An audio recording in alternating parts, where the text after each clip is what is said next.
queridos amigos y amigas, soy Héctor D'Alessandro y nos volvemos a ver.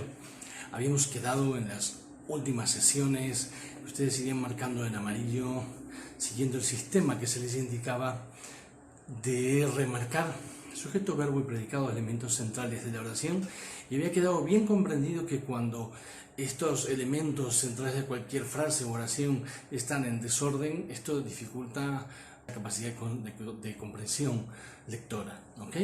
Entonces, yo los había invitado a ir subrayando esto sin preocuparse por captar otros elementos, porque indudablemente los iba a captar, y ya me han llegado mensajes de ustedes donde me indican que efectivamente esto así sucede. Pero el objetivo no era solo ese, el objetivo era algo más. Por eso les dije, ustedes sigan haciendo, háganlo 7 meses seguidos con todas las lecturas que hagan. Tanto si ustedes leen 5 páginas por día como si leen 60 y son lectores profesionales, por ejemplo, para una editorial o correctores de algún medio, háganlo. Háganlo porque van a comprobar un primer elemento que es muy importante, y es que el cerebro de ustedes, a la hora de redactar, que es una labor totalmente distinta a leer, de modo involuntario va a empezar a colocar los elementos en orden, de modo tal que las frases de ustedes redactadas, escritas, van a resultar más comprensibles para quienes las leen. ¿Okay? Entonces va a mejorar algo muy importante, el propio pensamiento, el orden que le doy a mis ideas, y por lo tanto la vehiculización que hago de estas para que un eventual lector pueda comprender las ideas, las imágenes, las ideas a través de una ficción que le estoy brindando. Esto es muy importante.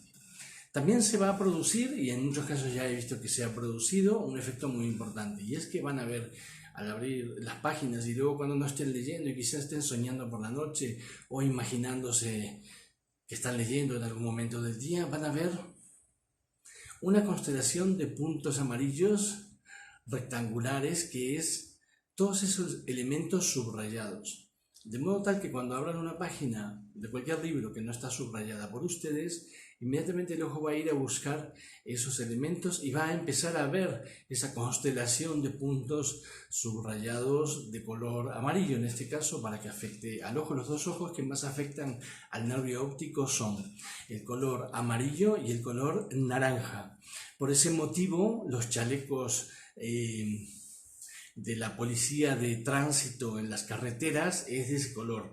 Por ese motivo, los operarios que trabajan y necesitan ser vistos desde lejos por los vehículos llevan ese color. Por ese motivo, los que protestan en París con chalecos lo hacen con chalecos amarillos para ser vistos, ¿ok? Y son vistos por eso, porque afecta al nervio óptico. El primero es el naranja, el segundo es el amarillo, en ese orden. Por eso muchas publicidades están escritas en amarillo sobre fondo negro o en naranja sobre fondo azul, porque atrapa entre una gama opcional de colores, esa gama es la que atrapa al ojo, ¿ok? Por eso subrayamos de esa manera. Ok, entonces, aparte de todo esto, hay un evento que se va a producir en el ojo, ese órgano de captación de información para el cerebro, que es el siguiente: que ustedes van a empezar a ver las páginas de los libros que leen como unas estructuras básicas que están compuestas de un sujeto, un verbo y un predicado. Y alrededor de todo eso, como si esos 3 elementos fueran las ramas de un arbusto o de un árbol, va a haber todo un follaje, una cantidad de hojas o flores que son todos los complementos que hay antes y después del sujeto, antes y después del verbo y antes y después del predicado, y que pertenecen al sujeto o al verbo o al predicado. El ojo va a empezar a ver la arboladura, la decoración superflua o sustantiva. Eso ya después se juzga según cada lectura y cada lector en qué nivel está y qué es lo que busca en la lectura. Entonces van a ver, por ejemplo, autores que ponen muchos complementos. Le llama complementos John Garber, el autor que ya les cité, profesor de Raymond Carver, que murió creo que a la misma edad que Raymond Carver, 48 años en un accidente de moto, este señor, y que él dice en uno de sus libros, en el Tiene dos libros importantes, Para ser novelista, fue traducido al español, y El arte de la ficción. En El arte de la ficción él dice que lo que da el ritmo de la prosa narrativa y de otras prosas es el conjunto son los complementos, dice él. Y yo digo el conjunto de complementos. ¿Por qué? Porque no es lo mismo decir entre barrancas, a orillas del río y casi tocando al pueblo, se desarrolló una intensa pelea entre dos bandas desaforadas, de personajes inquietantes y alborotadores en medio del pueblo, cuando en las fiestas de julio, que cada año traen nuevos problemas, se desató este caso. Bien, lo que se dice fundamentalmente es que unas bandas pelearon en un pueblo en unas fiestas, pero todo lo que está alrededor son los complementos. Y esos complementos, vuelvo a repetir, van o antes o después del sujeto y le pertenecen al sujeto o no, van o antes o después del verbo y le pertenecen al verbo o no, y van o antes o después de del predicado o los predicados y le pertenecen a ese o a esos varios predicados. Que le pertenezcan directamente o no afecta a la comprensión, porque en las frases que son de mayor dificultad para ser comprendidas, lo que pasa es que los complementos propios de un elemento están lejos del elemento. Si yo digo, el bello Juan fue al mercado antiguo a comprar tomates porque acababan de llegar y estaban maduros. ¿Ok? Los complementos son que Juan es bello, que el mercado era antiguo y que los tomates son maduros. Y como ven, bello está pegado a Juan, antiguo está pegado al mercado a posterioridad y los madurez de los tomates está informada después de la palabra tomates, que funciona de predicado. Bien, ahora si yo altero todo esto y digo unos maduros tomates bajo un techo antiguo visitado por Juan cada vez que iba al mercado donde se alababa su belleza, etc., los complementos están alejados de su ubicación e incluso el predicado está antepuesto al sujeto. Entonces, esto es el elemento de segundo orden que dificulta aún más la comprensión de algunas frases, ¿ok?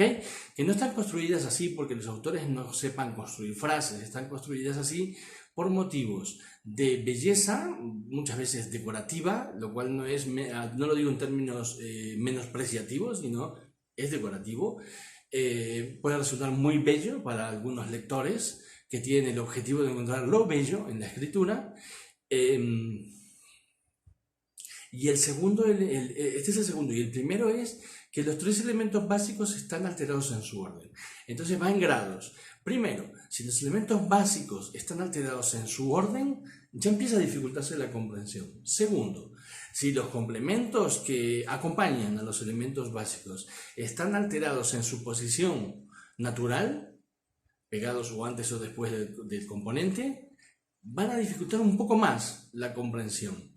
Pero una vez más, el cerebro lo que vuelve a hacer, sobre todo básicamente a través del ojo, porque leer es un proceso básicamente visual, aunque en la doma educativa nos han educado a pensar que es un proceso básicamente, lo han convertido básicamente en un proceso auditivo, por eso nos enseñan haciendo ritmos y cantando y diciéndonos que los ritmos dependen de la respiración, no dependen de la respiración, no tienen nada que ver con la respiración, que tienen unas métricas, no, las palabras pronunciadas por los aedos cuando cantan tienen unas métricas naturales, pero no se busca la métrica antes del contenido, sino que el contenido va determinando una métrica, ¿ok?